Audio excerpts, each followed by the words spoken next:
Bonsoir à tous, on débute ce journal du Mercato par une bonne nouvelle pour les supporters du Paris Saint-Germain, même s'ils ne semblaient pas particulièrement inquiets.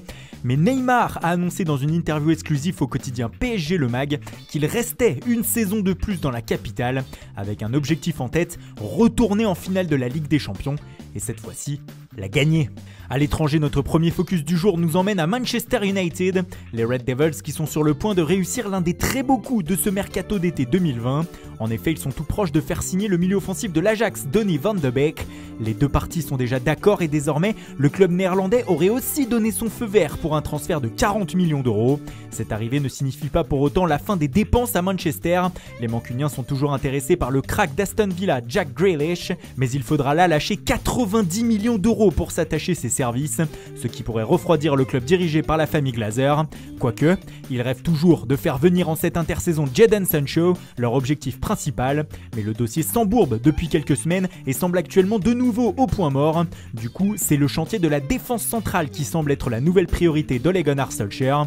Il y a quelques jours, on apprenait que Manchester United avait proposé 25 millions d'euros à Monaco pour Benoît Badiachil. Cependant, aujourd'hui, la presse anglaise rapporte que c'est désormais le joueur de Leipzig, Dayot Upamecano, qui fait office de priorité du club mancunien. Enfin, quelques rumeurs ont fait état d'un intérêt pour Lionel Messi qui a séché la reprise de l'entraînement aujourd'hui au FC Barcelone. Mais les Red Devils semblent en retard sur le dossier par rapport à leurs voisins de Manchester City. Pour ce qui est des départs, un nouveau feuilleton Paul Pogba est à exclure. Le Français va rester à 100% chez les Red Devils la saison prochaine. Les principaux partants seront Diogo Dalot ainsi que les deux prêtés cette saison, Chris Smalling qui veut retourner à la Roma et Marcos Rojo qui aimerait revenir en Argentine. Enfin, Sergio Romero fait l'objet d'un intérêt d'Everton. Ce qui nous permet d'enchaîner avec notre deuxième focus du jour sur les Toffees. Ces derniers veulent Romero afin de venir concurrencer leur numéro 1, Jordan Pickford, mais c'est loin d'être le nom le plus ronflant qui est associé au club de Liverpool actuellement. En effet, sous l'effet de leur célèbre entraîneur Carlo Ancelotti, deux joueurs au nom clinquant sont sur le point de rejoindre les Toffees. Le premier, c'est James Rodriguez, qui devrait être prêté une saison par le Real Madrid. Il passera sa visite médicale cette semaine. Il sera accompagné par le milieu de terrain du Napoli, Alan. Le président du club italien Aurelio De Laurentiis l'a confirmé à une radio locale. Le transfert devrait être de 25 millions d'euros. Cette arrivée pose alors la question du recrutement de Abdoulaye Doucouré, qui était le favori pour débarquer à Everton au milieu de terrain. Mais Watford ne s'est jamais entendu avec son homologue anglais jusqu'ici. Enfin, Carlo Ancelotti pourrait encore attirer de grands noms avant la mi-octobre. Dernièrement, Sergio Reguilón, Martin Braithwaite et Samuel Umtiti ont été associés aux Toffees. Des noms au stade de la rumeur pour le moment. D'autres Barcelonais vont faire leur valise, c'est notamment le cas d'Ivan Rakitic. Le milieu de terrain croate est tout proche du Séville FC selon les médias espagnols. Il serait même en train de passer sa visite médicale avec le club andalou. Le vainqueur de la Ligue Europa serait d'accord avec le Barça sur une indemnité de transfert de 10 millions d'euros. Un petit mot aussi sur l'actualité de l'Inter.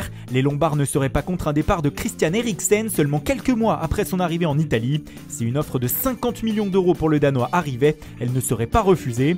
Mais qui mettra une telle somme?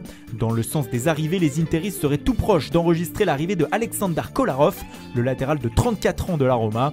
Il ne resterait que quelques détails à régler.